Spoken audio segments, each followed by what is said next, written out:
Hello and welcome to this episode of Counter Currents. Today we're going to be talking with Sheri Lazier. She's a Middle East and North African expert who specializes in the fate and issue of the Kurdish people. She has authored several books that address issues concerning the Middle East and Kurdish issues. So we look forward to our chat with her. And thanks for watching. Nice to talk to people about these subjects. So, how did you get into this? What was your journey to take you into becoming, an expert on Kurdish affairs in the Middle East in general? I thought, if I was born there, what would be happening to me as a Kurd or as a Middle Eastern person? I wanted to get back to the beginning. Always been passionate about the region, for its geography and all the rest. And at the time, mid-80s, of course, Kurds were suffering everywhere. And I'd just been sent from Egypt to Turkey to work on a program about the Ottoman Empire. So naturally, I came across Kurds there very quickly. And with the music, everything going on, I just thought, if that was me, how would I feel? And that's the position I've had ever since. Not pro-Kurdish, but if this were me and those conditions, either side of the border, and now, with Syria having been toppled with Bashar al-Assad, and the topic of the chat we're going to have is highly relevant, relevant. If they get squeezed again, Well, is there any other ethnic group in the world like the Kurds? Because they seem to be, let's call them the red-headed stepchild of international politics. Well, look what happened to the Armenians. We're looking at our own time frame, really, aren't we? Well, but even in the case of Armenia has they have a state, they have a nation, they have a country. On the old maps, though, Kurdistan used to be marked between the Persian and Ottoman empires. That was very plainly drawn, Kurdistan, and then later it was taken off. Of course, the Treaty of Sèvres made promises, and Lausanne gave up. It's 100 years, and there are certain Kurds going, all right, we'll go back to Sèvres, we'll go back to the beginning, because that treaty has expired. But, who cares? But then. What makes someone Kurdish? Language. The old way of looking at races would say physiognomy as well. Uh-huh. But, a distinct language and a very, very large population. It was a homogenous population that fought one another in a tribal culture. But they had their homeland. It didn't need to be marked on a map. Yeah. So they have a sense of identity, but in 100 years, they're so busy fighting each other, as well as the nation states that divided them, they can't get it together more than in one place where you've got corruption ruling. And Syria, where it's unclear if religion will decimate the population in the north. That's how I see it. You have to look back a long time. Right. Look back to the 18th, 19th century accounts, who they were, but they've always kept the culture. The music was wonderful. But this infighting, tribal infighting, has blighted the quest for international settlement of the issue, really. Yeah. So they get played apart, they play each other. That's how I see it. It's a tiring issue, really. Well, do the Kurds have any natural allies? No, I don't think so. I think they were divided from each other by the mountainous region and then increasingly by more powerful empires. So I don't think they have natural allies. I think they have allies who betray them at the slightest drop of a hat. Who will exploit them when it suits public opinion and play it one way or the other, but I don't think there's any natural. No. Sounds to me like you're talking about the United States. Among others. Among others. United Kingdom's probably far worse. Well, the current situation we have is with the Kurds are now squaring off against the Turks. I mean, there have been the tensions and fighting all along, but now you've got increased bellicose rhetoric and threats coming from Turkey, from Erdogan, and it raises the specter of the Kurds being viewed as a proxy U.S. force fighting the Turks. Where do you think this is headed? Well, I think that's a bit silly, really, because Turkey should have been kicked out of NATO, really, for sending all the jihadists into Syria in the first place. Turkey's played the double game: NATO, West, support Hamas, send oil to Israel. Nothing under Erdogan has changed, apart from 2013 when he tried to get an alliance with the Kurds. It didn't prove popular with the right wing.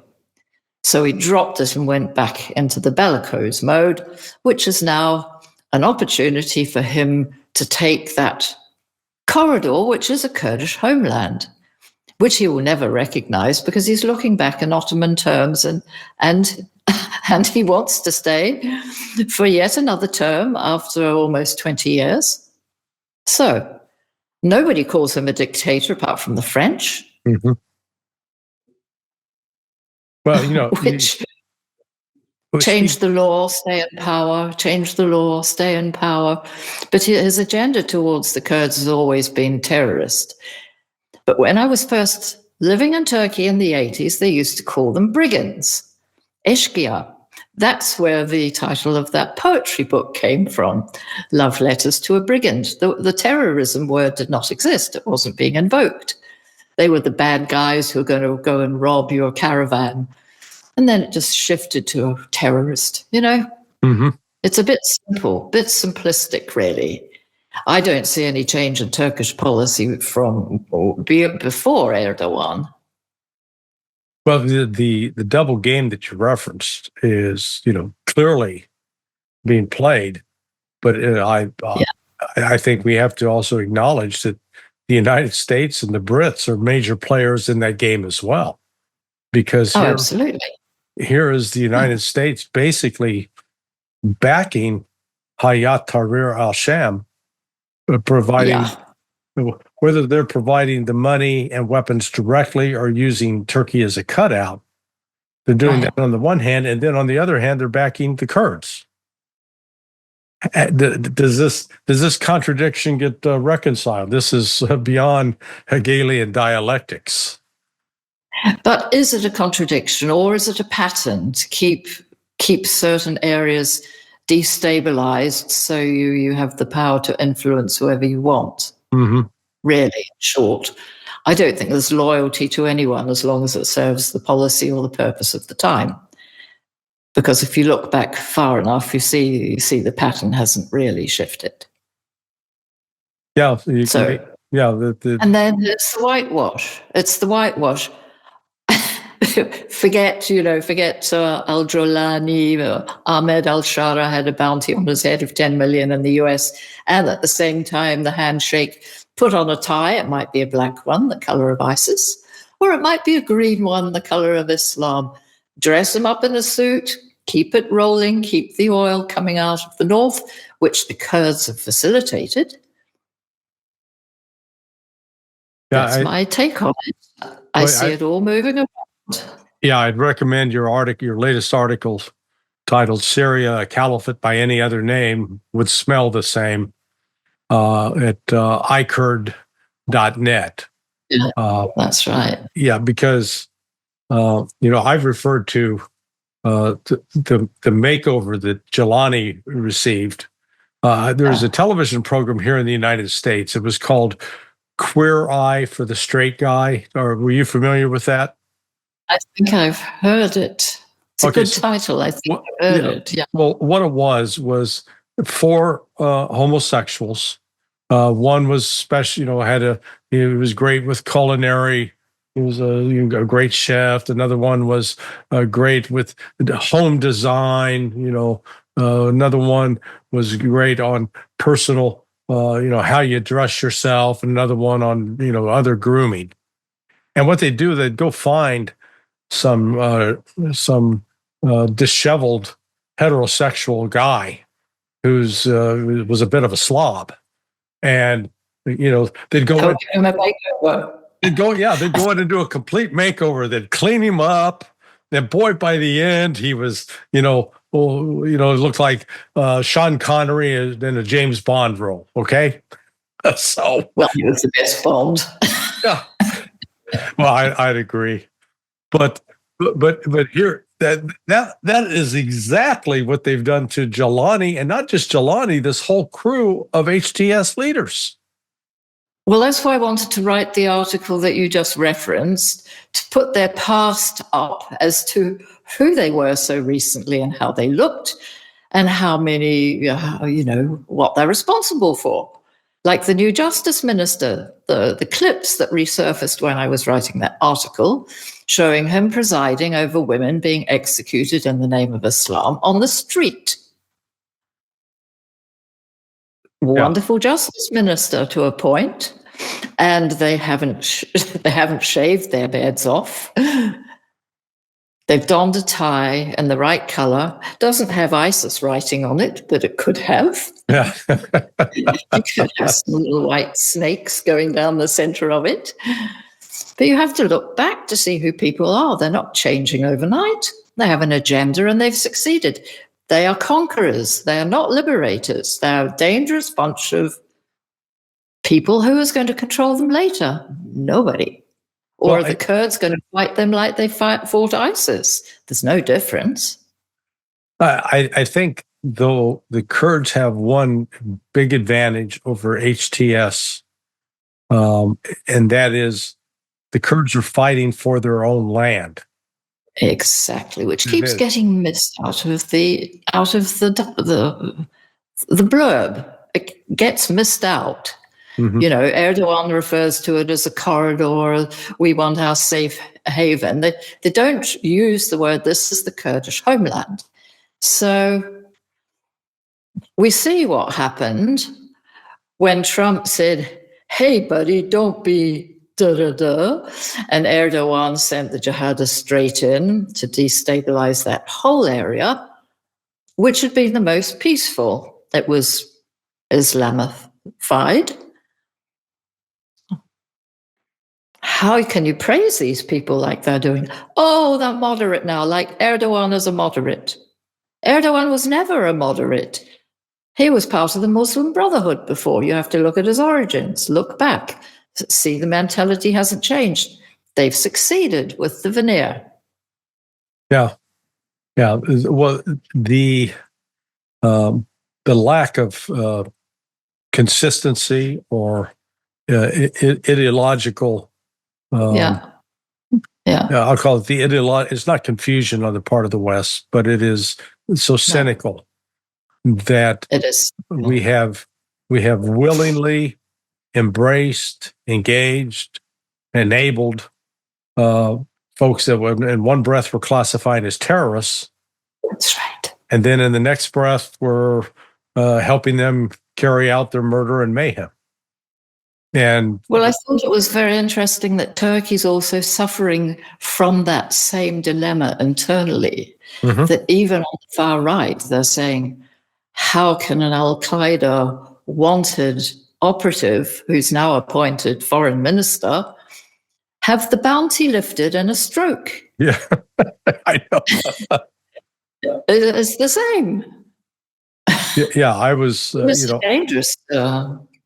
I helped, while I did not start the terrorism rewards program, I was the one directed at the time by my boss, Ambassador Busby, to say, hey, we need to really start advertising this program. And you can see over my shoulder a couple of the posters that were created with respect to going after both Osama bin Laden and the bombers of Panam 103.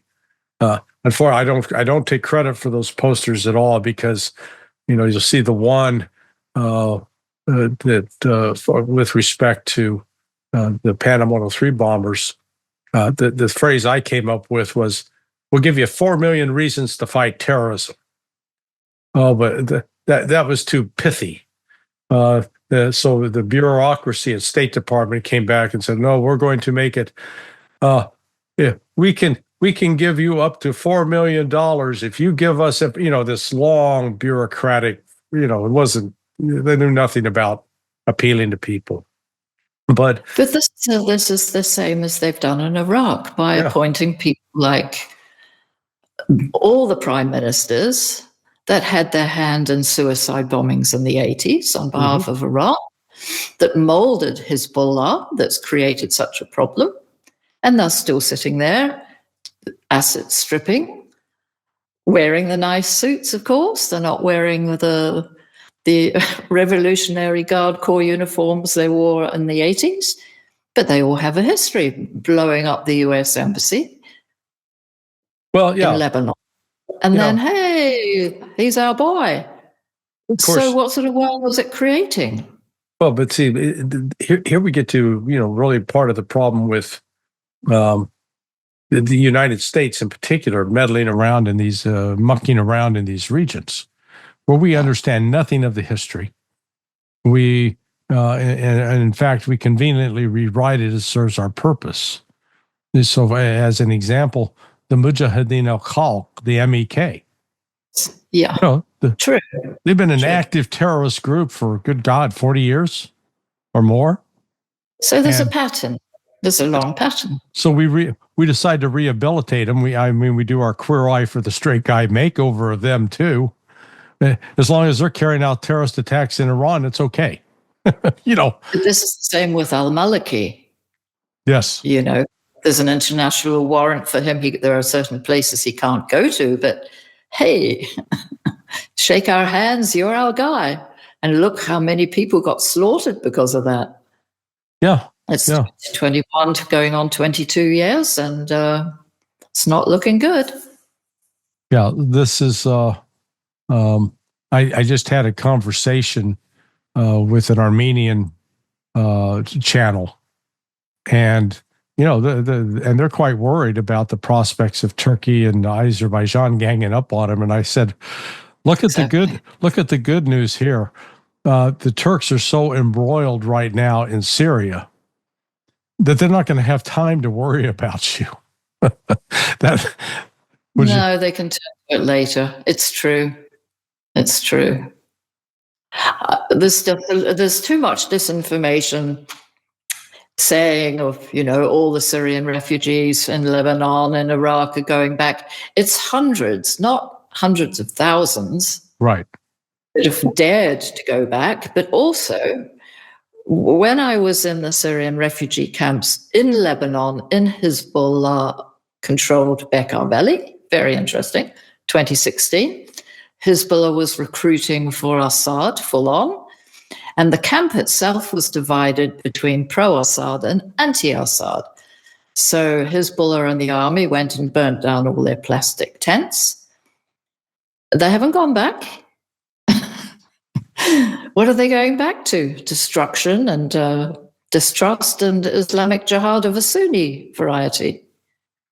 Well, and within Syria, even though 70%, 75% of what we call Syria is Sunni, correct? Yeah, it's the funny reverse between Iraq and Syria, that the opposition gained control, which were the oppressed minority for good reasons, really. Yeah. I mean, the Baathists that controlled Iraq were the minority, and whereas they were the educated minority. I mean, even now you can see when you go to Iraq, you see the difference between before and after.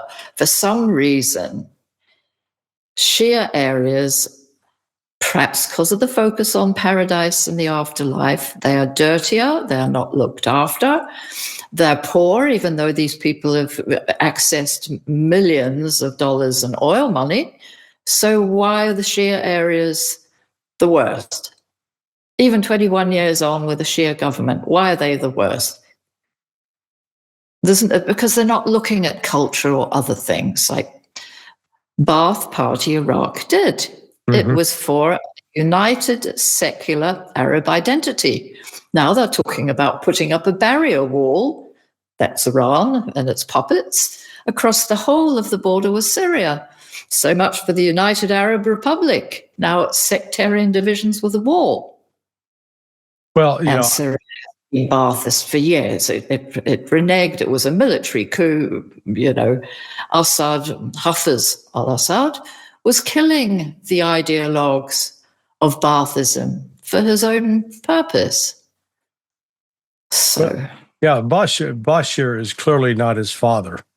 I mean, no, and Bashir wasn't supposed to be the heir. He was a British-educated dentist. He would have been better off staying as such. A dentist or an ophthalmologist? I thought he was an eye doctor. I thought he was a dentist, but anyway, he was a professional, clinical operator. And his brother was the playboy who wrapped his car around the, Because when I was first in Syria, I was able to drive from the whole of Amman alone across the whole of Syria, stopping where I wanted, all the way to Istanbul. Couldn't do that. No. And this was in Hafiz al-Assad's time. I'd been living in Turkey. I knew how you played the checkpoints and the borders.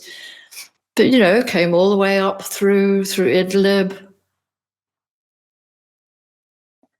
That's gone. Long time. Within Syria itself, within the Sunni, let's call them the Sunni communities, those are tribal family units, aren't they? Or they all are. They all are, like in Iraq, because it's one region, really. So more sectarian violence, probably, although there is a little agreement going on between the dog in the background and the cat. Yeah. My two Rottweilers just walked into the room. No, I think that's good. I've had to shut various doors to keep my cats out because, forbidden territory, they might start climbing things. It's welcome to have an animal online anyway. As we assess this mess that is in Syria, it seems that one of the disadvantages that HTS has is that they are a majority of foreign fighters, mercenaries. They come out of Turkmenistan, Tajikistan, Dagestan, name your stan. Yeah. Turkey. In Turkey, they don't have an ethnic tie to. No, it's international jihad. It's international jihad aided by Erdogan, and he was treating wounded ISIS fighters in the main hospitals. Al-Baghdadi's family were coming and going. I wrote about that, which is in my new Iraq book, coming out soon. I've changed the title because things have changed. It's now Iraq and Middle East conflagration, because you have to add in all the realignments between Gaza, Israel, Lebanon, Iran, Russia, all moved around like musical chairs, really. But it's the same issues, even though they've changed chairs and moved around a bit. So let's call it, you're writing now contemporary history. Because that's right. I'd use the phrase. I went from 2600 BC to the present as it impinged increasingly.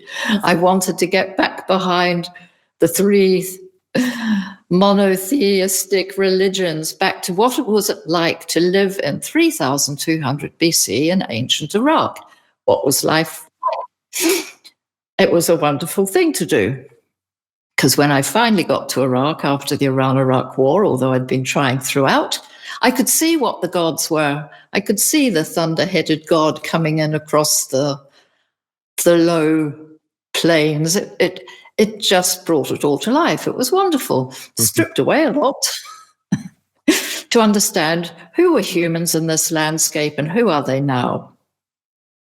That was the point. Yeah, I've always made the observation that with respect to our invasion of Iraq, the U.S. invasion of Iraq in 2003, that from the Iranian clerical point of view, they saw it as a miracle of God, because they're saying, let me see if we got this straight. The Americans are now invading and dethroning Saddam Hussein, who was our major nemesis and went to war with us and killed millions of our people. And they're now going to replace Saddam with Shia, who we've been providing assistance to and support to for years. Exactly. What a country. I know. If you were a Hollywood scriptwriter trying to script this, they'd probably throw you out and say, "Oh, that's ridiculous." I know it's not our heroes. They're our heroes. Yeah. Nobody would ever do that. The difference on the ground is just astonishing. I'm so lucky I managed to get in on a Bath-sponsored tour when I finally managed to get in right after the war. And they flew us down to Fao to see the destruction there. They took us up to Kurdistan for the preliminaries of having voting take place, 1989, before Kuwait, or the excuse of Kuwait. Everything was clean. All the touristic areas were blooming, wonderful. Ever since then, they've neglected Babylon, all the ancient sites, full of trash and wild dogs. But then it was something to be proud of. There were artists installed all around, the wonderful Arch of Stefan. Right. I've been back to all these places. It's just, they're rubbish tips. So much for heritage and culture. They've started the Babylon Festival again, but it's all for locals. It's for Shia. It's not about the history of the country. So it's not a place you really want to go unless you want to go and assist in a few state-sponsored murders of the opposition or something.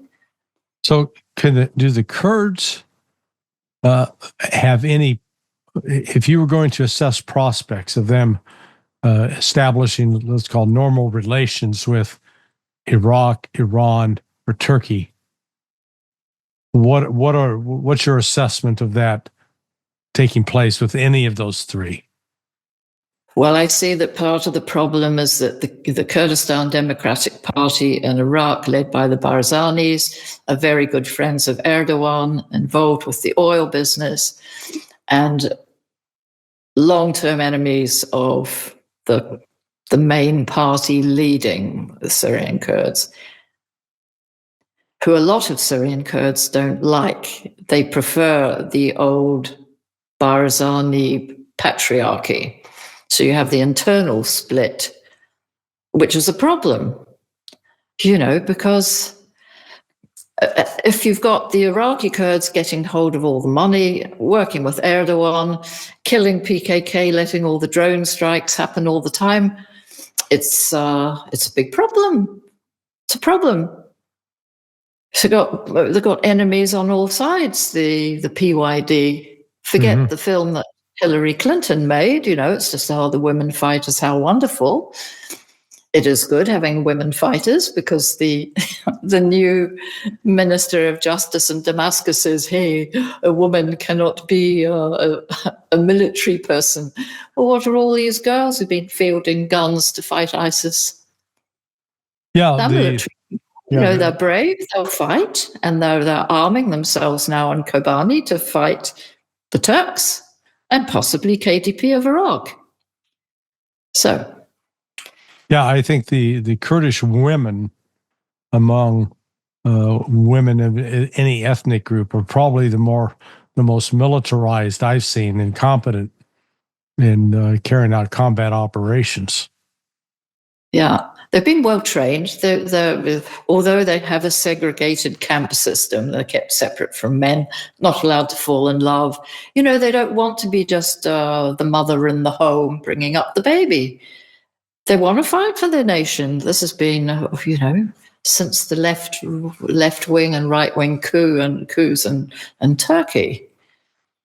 It's two or three or four generations of these women not just wanting to go home, make my bread, bring my slippers, darling, Well, which Erdogan has promoted, of course, women back to the home, put on your hijab. Or that wasn't there when I was living there. Women used to swim in the Bosphorus, no more. Erdogan has done huge damage. He's destroyed the secular culture of Turkey. Well, back in 1995, 96, so I was part of a three-man firm. It was Ambassador Morris Busby headed it up. Buzz had been the coordinator for counterterrorism when I worked at State, and then he went on to become ambassador in Colombia, tracked down Pablo Escobar. Anyway, we got hired by the government of Turkey to look at to do a paper on Greek support for the PKK. Right. And it was. Oh yeah, no, it was extensive, and so we flew to when we finished the paper, flew to Ankara to deliver the paper. Got paid $25,000 for doing it. But Greece was very active back, 30 years ago, in providing support to the PKK, specifically to carry out attacks inside Turkey. So, what has happened to that relationship? Is that ended? Is it mutated? Well, look at Cyprus, never resolved. The Turks occupied, never left. Right. Same thing, northern Syria, Hatay, went in, still on the maps in Syria, never left. The Greeks have got the refugee problem. Turkey lets the traffickers through. Greece has had the problem. Then they moved on to Italy. This refugee problem is, expedited by Turkey. But I think Greece is the weaker element. Yes. But I remember the time you were talking about, because I met the PKK leader, Abdullah Öcalan, several times, filmed interviews. The Greek MPs were visiting at the same time in Damascus before he got kicked out. It was very, very strong. Even now, I see a lot of the things I write are picked up, translated into Greek, and disseminated by Greek websites. So the feeling's there, but no threat, really. Yeah, no, I think if nothing else, from just a pure military standpoint, Turkey stands head and shoulders above Greece. Yeah. Well, the double game. Yeah. You can be with Hamas, you can be with NATO, no problem. Well, yeah, I think, of course, I have a slight. I've done a sort of a deep dive on looking at the actual. Hamas is always characterized as this massive international terrorist organization. Then I stumbled across the Israeli Foreign Ministry site, where they recorded every attack since August of 2000. And I was actually shocked to see the paucity of Hamas. Hamas was responsible for maybe 105 attacks. And most of these attacks, we're not talking about suicide bombers in cafes. We're basically talking the kind of revenge attack of one guy going after a soldier. So, I agree. Which is, it's on a different scale of what the Kurds are experiencing, if you will.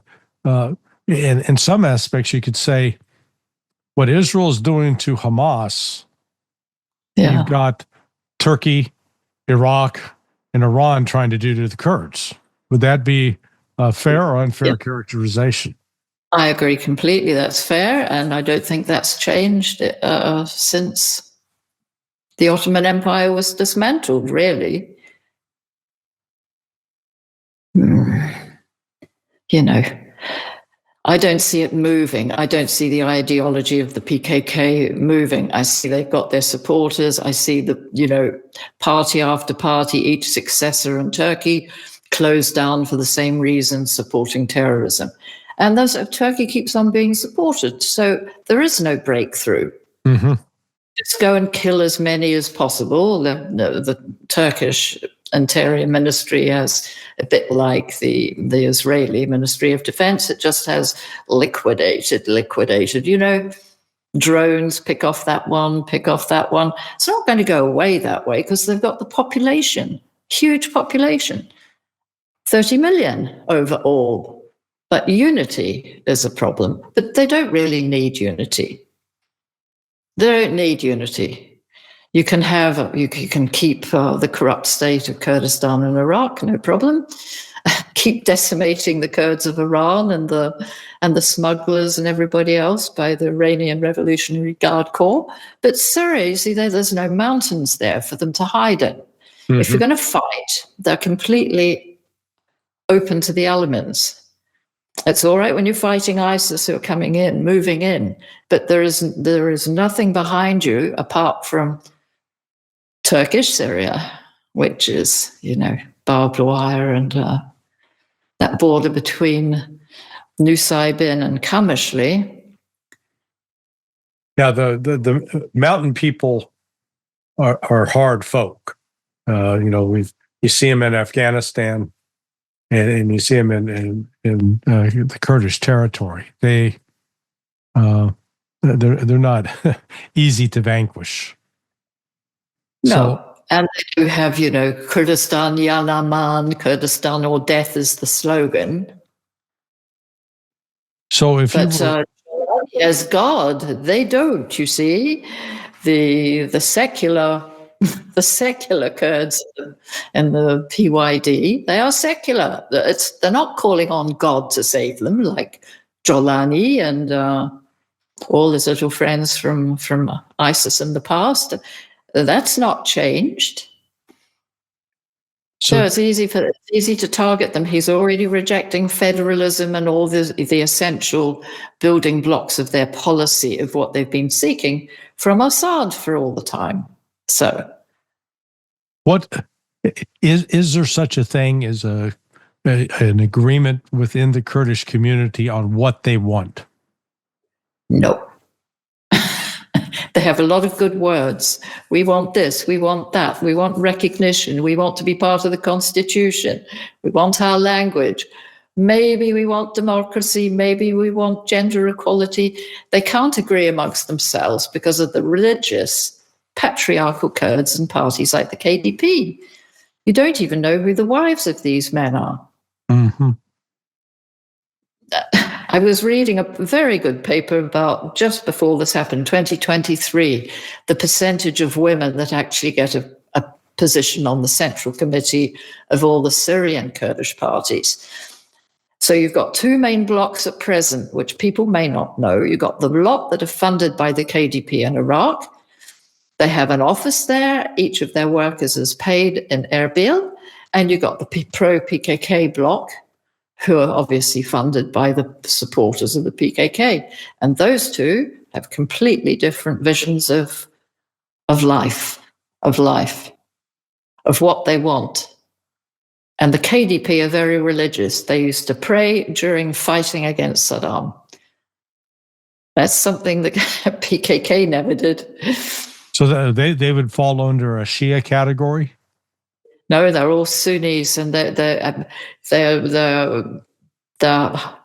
quite conservative Sunnis. Yeah, honor killings, all these things are still abounding in free Kurdistan of Iraq. They've taken it all backwards because they're so conservative. course, that should have made them almost natural allies of Saddam coming out of the Sunni. Well, was quite a lot. If you look at, the ones they call the Josh, from the point of view of Iraq, were just maintaining the unity of the country.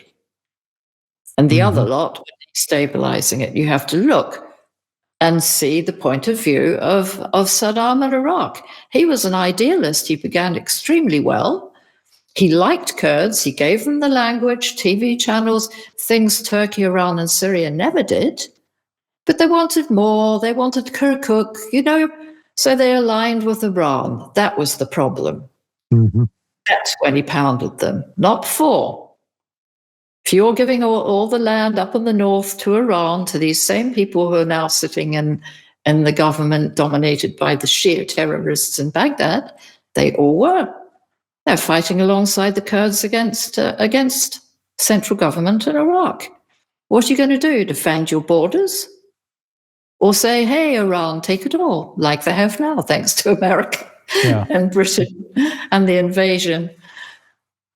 But it began well. It was idealistic. It was about growth. It was about nationalizing oil. The women were better off. It's a long subject, that. It might be digressing, but it's there in the wings. So do you hold any optimism for the future of the Kurds? I think so, because of their sheer numbers and determination, and because there are some good thinkers among them and good fighters. I don't think you're going to kill that. They can't all be killed. There might be quite a lot of collaborators with Turkey, and but I can't see a positive short-term solution in Syria with a conqueror like that. Well, yeah, I think the Kurds actually have an advantage right now because of HTS has no depth. They have no strategic depth. But where does the financial support for the Kurds come in terms of being able to purchase weapons? Well, this is the problem, isn't it? This is a problem. They have a huge diaspora. They collect a lot of money from the diaspora, but they're not being supported apart from what the US was doing to fight ISIS. And this myth is going on, of course, in Iraq and in Syria. Fight ISIS, catch one or two a week, keep it going, 4 or 5 found in that tunnel. It's not serious. It's just to remain there. Yeah. But what sort of arms? They don't do drones. When Erdogan can just send a drone and pick off the top people, they're getting intelligence from the KDP against their fellow Kurds, always have been. Mm-hmm. Yeah, well, that without right now, the United States appears to be the primary sponsor and let's call it enabler of the Kurds.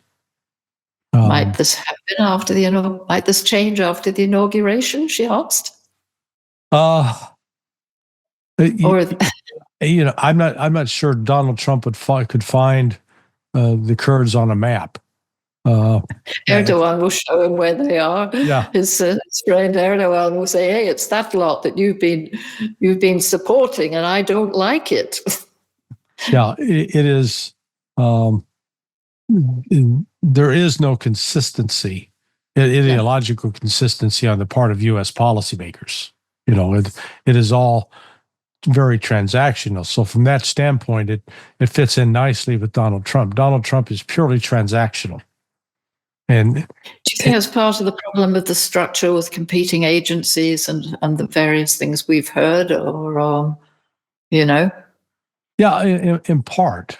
But even the agencies usually don't set their own course. At least, what I saw during my time at CIA, I did a bit of, I did an 8-week stint working on the Afghan task force back when the Soviets were in Afghanistan. And I was involved with some covert action information operations. And then I saw it as well on the Central America Task Force. It is still very much, even though these covert actions take a priority, they don't necessarily have a life of their own because it's always reflective of what the political decision makers at the White House want.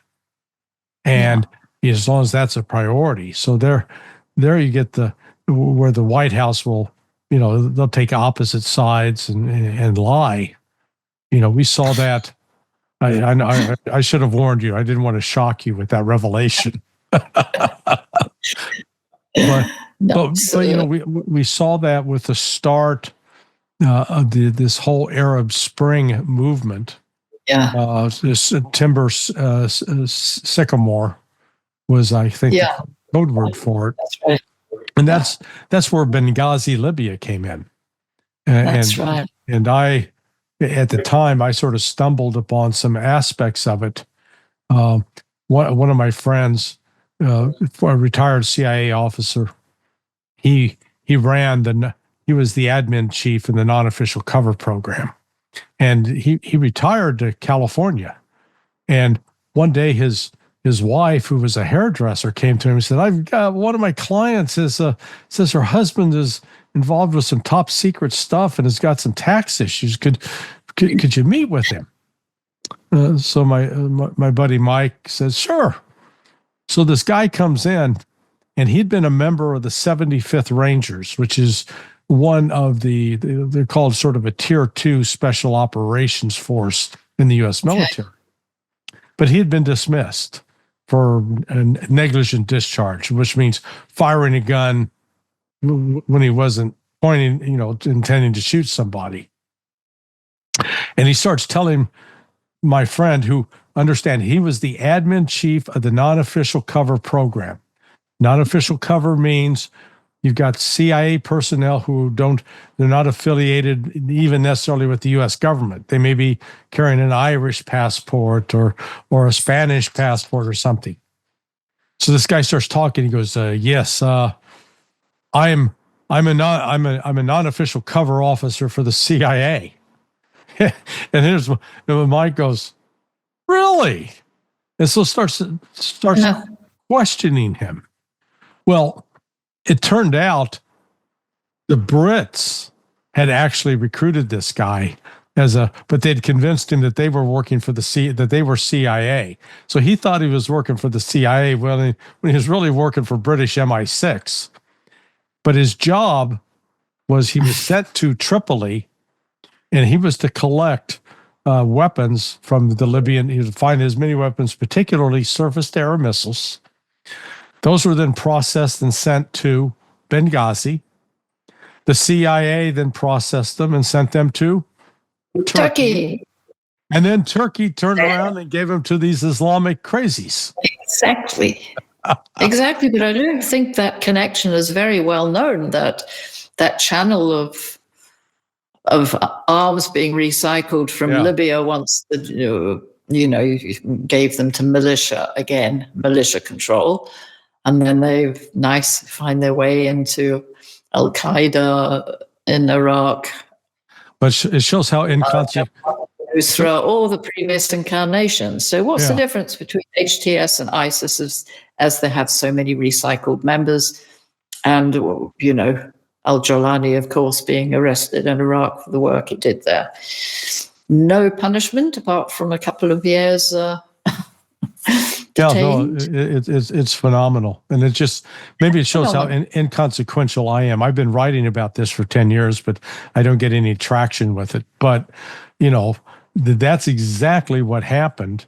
And it was one of the reasons that, people didn't pay attention that David Petraeus, when he was CIA director, traveled to Turkey in September 4th of 2012, specifically to meet with Turkish intelligence and to say, hey, we got to stand down on this arms shipment coming out of Benghazi for a while, because Barack Obama was worried it could create some blowback for his presidential campaign.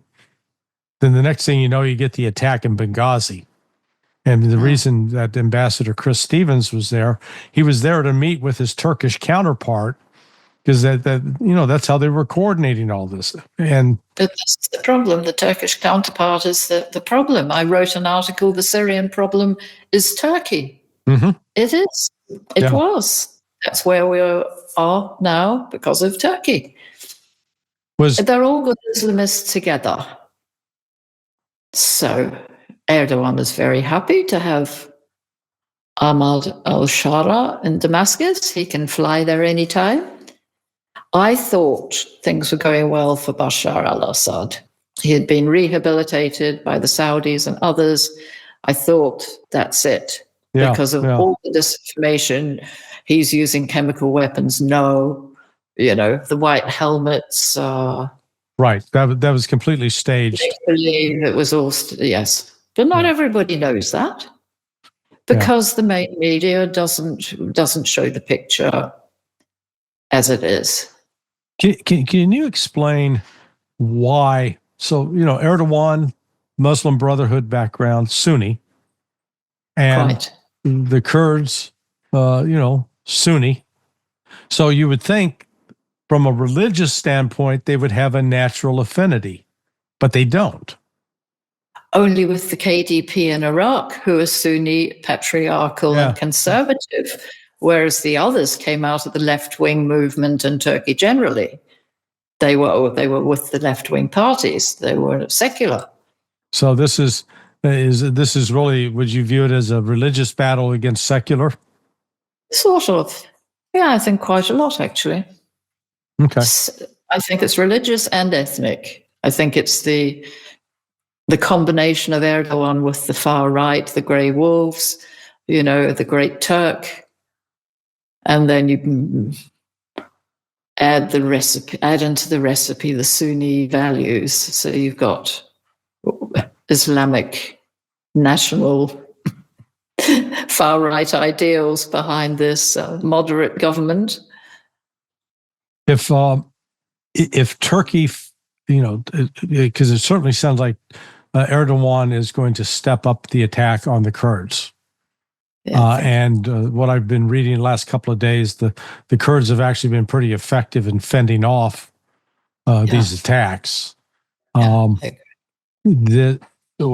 is your projection for the next year with respect to the Kurds' situation?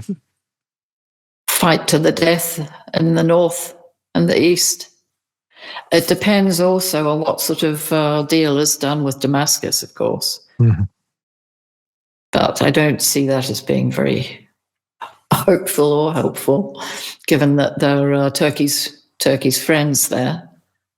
I think HTS is actually not as strong as I don't want to say they're a paper tiger, but they don't have strategic depth. And one of the interesting twists on this is initially this was seen as a big blow to Iran. Oh boy, this is a big defeat for Iran. Actually, I would say it's a big defeat for Israel in this regard. When Bashar al-Assad was in place, Iran is dealing with Bashar al-Assad, dealing with Assad's intelligence service, dealing with the military. Yeah. And Iran was very conscious of handling this as a state-to-state entity. Israel had intelligence assets that had penetrated all of that. I mean, they might as well have had a wiretap in the bedroom of each of these people. That's why Bashar ran to Tehran. He ran to Moscow. He doesn't want to He doesn't want to look like Gaddafi on the street. Well, but once when Bashar collapses, and that official government goes away, and HTS comes in, Israel no longer has access to what Iran was doing. And I maintained, I was saying, 5-6 weeks ago that Iran was going to shift and use traditional smuggling routes, because you've got all these different tribal entities that have made money through the centuries, enabling smuggling and other things, that they would just shift over to that. And that means Israel will have less intelligence because they don't have those penetrated to the same degree. And it appears that that's what's happened.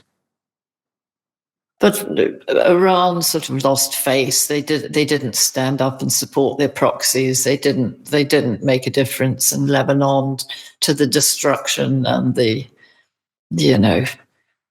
carnage there in Shia areas, Hezbollah areas. They spoke a lot, death to Israel and all the rest, death to America. But when you can strike key people at presidential inaugurations in Tehran and just pick off the key guy who's involved in the ceasefire talks over Gaza and kill him in Tehran, that was... yeah.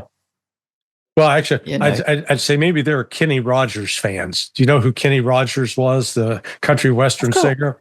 Yeah, of course. And his song, you got to know when to hold them, you got to know when to fold them, you got to know when to walk away. It's true. I like that. I think that may have been their approach. Well, Sheri, they need the Wichita linemen. They need Glenn Campbell to say which line Wichita is now going. Oh, that's great. So, what final words would you have for people? What would you want them to understand about the situation of the Kurds going forward as this chaos unfolds in Syria? To look at Turkey first and know what Erdogan is like and what his aims are. To look at the background of HTS and who they are and how many of them have Turkish passports. How many of them, along with ISIS, were recycled. And now they're the good guys controlling Damascus. It's very short-term. Things are going to move around quickly, in my view. Mm-hmm. And the Kurds, they're going to keep fighting because that's what they've done for the last century at least. So no peace on the horizon. In 2025, no peace. Right. No peace. Lovely to talk to you. It's getting dark here. If people want to follow you, where do you recommend that they get more information and follow your writings? Is it the ikurd.net? Well, I give them the work because they're independent. But Google shows the other things I'm doing, and soon the new book will be out. It's Nimble Books, who did a very good book on the United States. Okay. Well, which is why I chose them, because I could trust. You have to trust your publisher not to take away the key words you're hoping to express. Yeah. The American Invasion and Destruction of Iraq is the book they published by J.S. Davies, and I went, "That's my publisher." Yeah. Well, I will check it out, and we'll post the link to that in the description. iKurd's good, pretty much. All right. And when you're traveling in the region, you have to stay below the radar, or you'll be kidnapped and you'll be in prison for years. Yeah, I don't want that.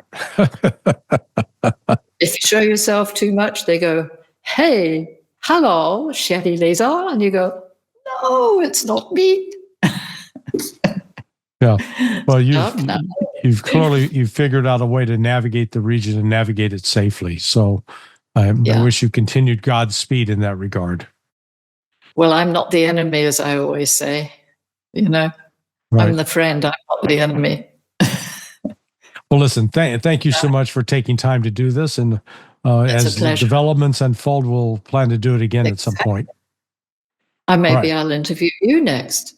Hey, that's all right. I have mouth. 1955 and all the rest. And have mouth will travel. Then you can come and have a little celebration in Baghdad. Yes. I love Baghdad. Whatever they've done to it, it's one of the world's most incredible historic cities. And at twilight, all the swallows are diving over the Tigris River, chasing after the insects as the sun goes down. It's magic. They haven't destroyed that. Yeah, unfortunately, I was only in Balad. That was my sojourn to Iraq was confined to Balad. Well, there's still time. Okay. All right. Hey, thanks so much. It's a pleasure. Talk Okay. soon. I'm dark now. Okay. Sorry about that. That's I all could right. turn the lights. No, you're turn good. The lights. You're good. Bye-bye. Bye-bye. Thank you for watching this episode of Countercurrents. Sheri Lazier is, I think, an important voice in helping understand what's unfolding with the Kurdish people in Syria and what awaits us in 2025. Please hit the like, subscribe button, and tell your friends about it. Thanks for watching.